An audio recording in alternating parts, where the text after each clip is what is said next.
ভাবে পিছিয়ে পড়লে বুঝতে পারবেন আপনার অবস্থান কোথায়।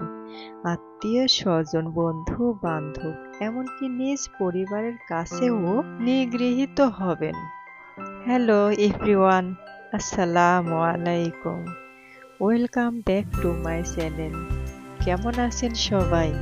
আই হোপ সবাই ভালো আছেন, সুস্থ আছেন। আমরাও আলহামদুলিল্লাহ ভালো আছি। নতুন দিনে নতুন আরেকটি ডেইলি ব্লগ নিয়ে চলে এলাম। আমি নাটোর থেকে বলছি। মহান রাব্বুল আলামিনের অপরূপ সৌন্দর্য সবকিছুই, কোনো জিনিসই দেখবেন একরকম লাগে না। সেটা ফুল দিয়ে হোক, কিংবা মানুষ দিয়ে হোক, কিংবা অন্য কোনো বস্তু দিয়ে হোক, এক একটা সৌন্দর্য এক এক রকম, কেউ কারো মতন না। তাই ফুলগুলো দেখে মনটা থামলো না, তাই একটু ক্যামেরা বন্দি করে নিলাম। এতটাই ভালো লাগছে, এতটাই সুন্দর। আল্লাহ তাআলা কত সুন্দর করে সৃষ্টি করেছে, সবকিছু অপরূপ, এক কথাতেই বলা যায় অপরূপ। যাই হোক, এটা ছিল আমার ননদের বাড়ি। আমি হালকা একটু শুট করেছি। আমার ভিডিও রেগুলার দেখলে আমি সবকিছু আপনাদের কাছে একটু একটু করে শুট করব এবং বুঝতে পারবেন সবটাই।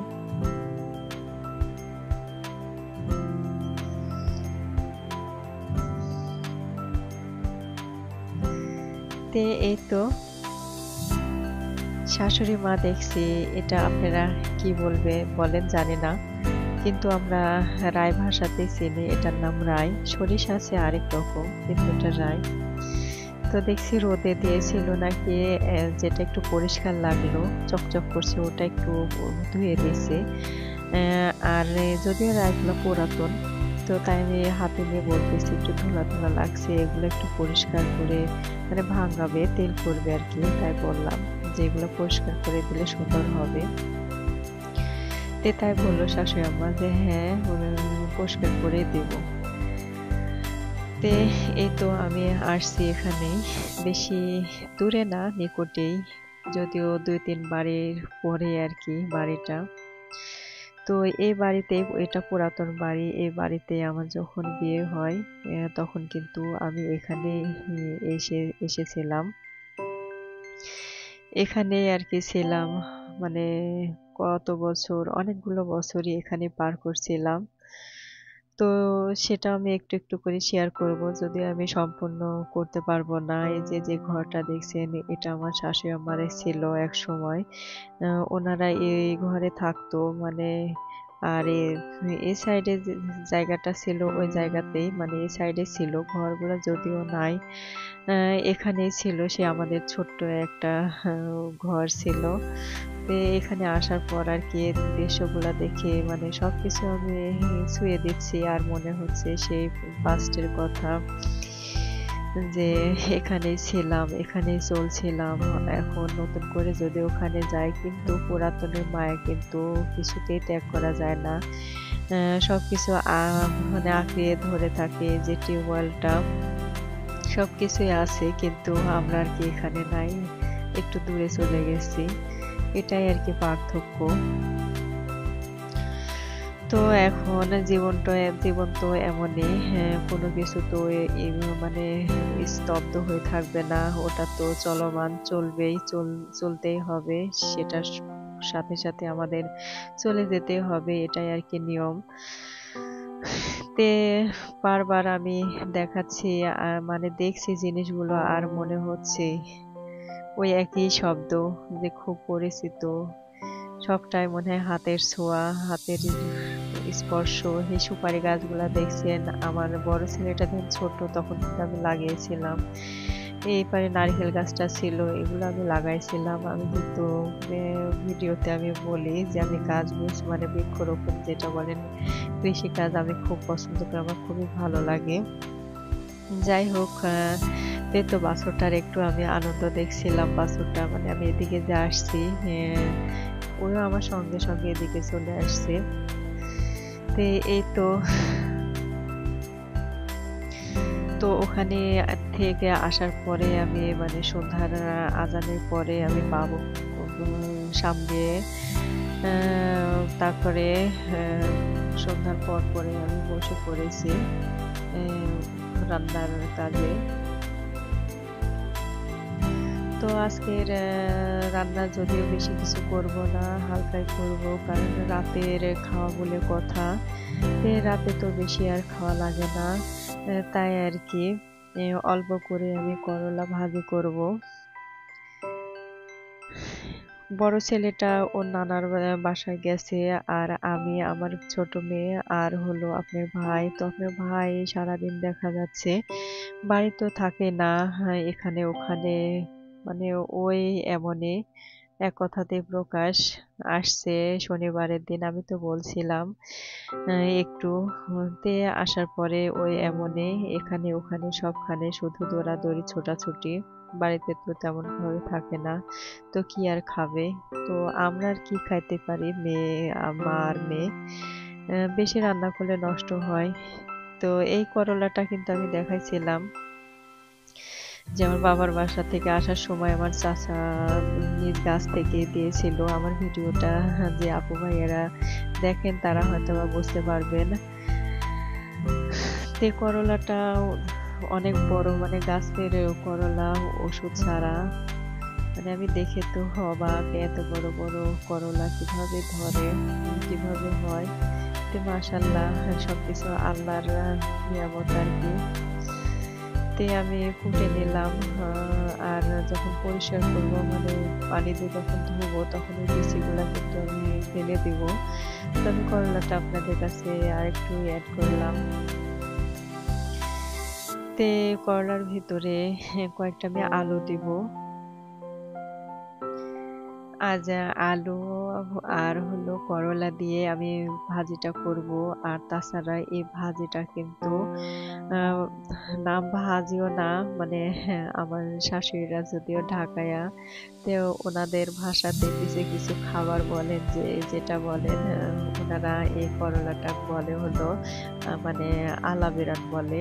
মানে আমরা হয়তো বা ভাজি করি অনেক শুকনা, মানে যে সবুজ অংশটা থাকে এটা মানে জাল দিয়ে দিয়ে দেখা যাচ্ছে যে পুরা পুরা হয়, তখন আমরা নামাই।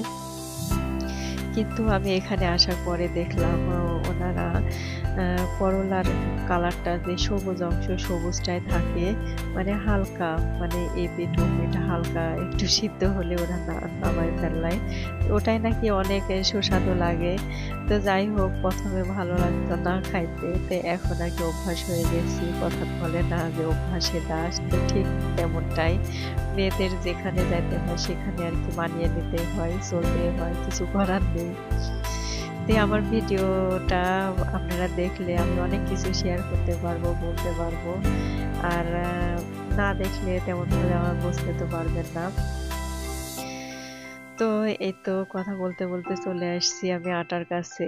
আমি রুটি বানাবো। আপনার ভাই বলছে আসার পরে যে আমি ভাত তেমন একটা খাবো না, আমাকে রুটি বানিয়ে দিবে দুই বেলায়। তো এখন উনি যদি রুটি খায় আর আমরা মায়ে বেটি আমাদের জন্য আবার ভাত রান্না করলে ভাতগুলা তো ওভাবে থেকে যাবে।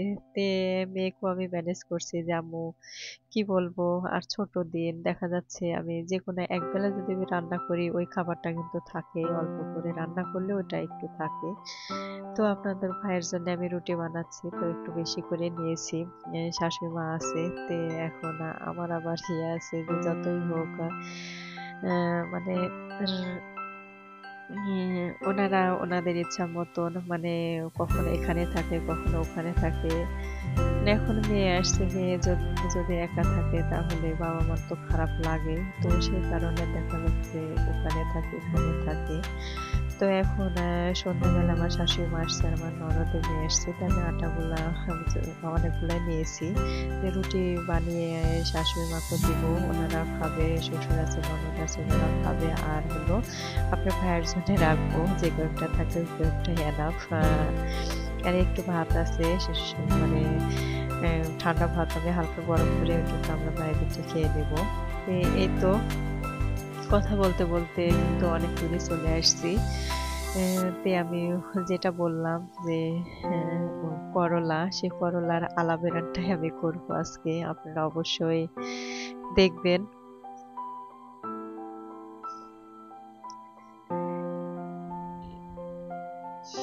তো এখানে আমি একটু রসুন, একটু পেঁয়াজ, আর হলো একটু জিরা, মানে শুকনা জিরা যেটা, ওটা আমি অ্যাড করছিলাম। তো একটু ভাজা ভাজা হয়ে গেছে বাদামি কালার, তখনই কিন্তু আমি করলাটা আমি ঢেলে দিয়েছি। তো এই তো আমি আলতো ভাবে ভালো করে নেড়ে নিচ্ছি।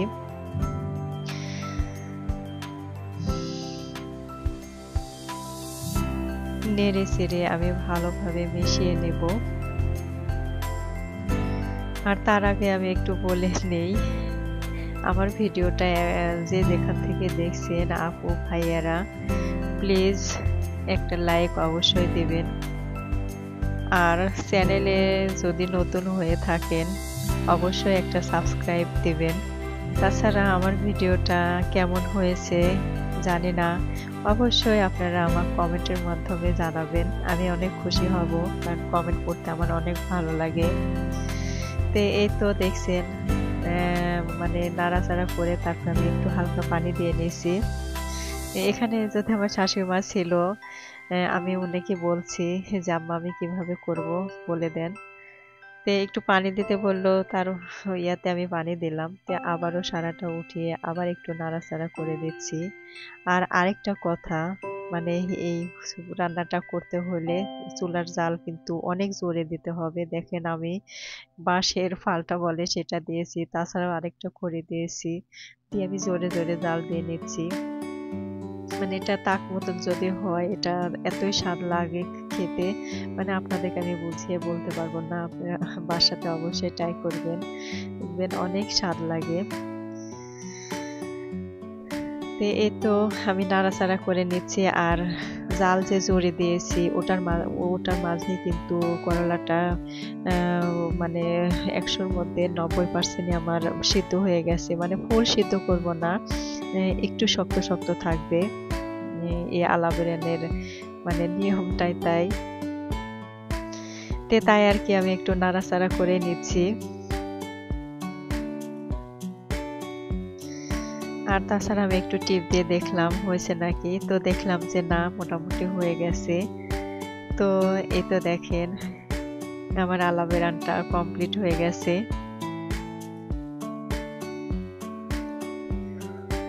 এটা গরম গরম খেতে যে এতখানি টেস্ট লাগে গরম ভাতের সাথে, মানে কি বলবো আর বলতে পারছি না, আমার কাছে খুবই ভালো লাগে। আর এই তো দেখেন খোলাতে আমি রুটি দিয়ে দিছি। খোলার যদি একটু তেল ছিল, মানে আমি রুটি আগে মানে সরি পরোটা করছিলাম, তো ওই তেলটা দিয়ে আমি প্রথম রুটিটা আমি করছি, পরবর্তীতে তেল অ্যাড করব না। তে ওই করলা ভাজিটার কথা বলি, মানে করলা ভাজি দেখা যাচ্ছে আমি যখন আসছিলাম তখন বললাম আমার তেমন একটা ভালো লাগতো না। আমি বলতাম এই কাঁচা কাঁচা কিভাবে খাবে, কিন্তু ওনারা দেখি খুব মজা করে খায়। আর তাছাড়াও চেপা বলে, ওই চেপাটাও আপনারা কে কে খান জানি না, আমি কিন্তু খাইতে পারতাম না। আবার কিভাবে বানায় সেটা পারতাম না। তো এখানে আসার পরে আস্তে আস্তে শিখে গেছি এবং আমার এতটাই ভালো লাগে, এখন মনে হয় যে চেপার ভর্তা হলে একটু ভালো লাগে খাবারটা। তো এটাই আর কি, অভ্যাসের দাস। তে আমার ভিডিওটা যে যেখান থেকেই দেখছেন আপু এবং ভাইয়ারা, আপনাদেরকে অসংখ্য অসংখ্য ধন্যবাদ। সবাই সবাই ভালো থাকবেন এবং আমিও আমার পরিবারের জন্যে সবাই দোয়া করবেন। আসসালামু আলাইকুম।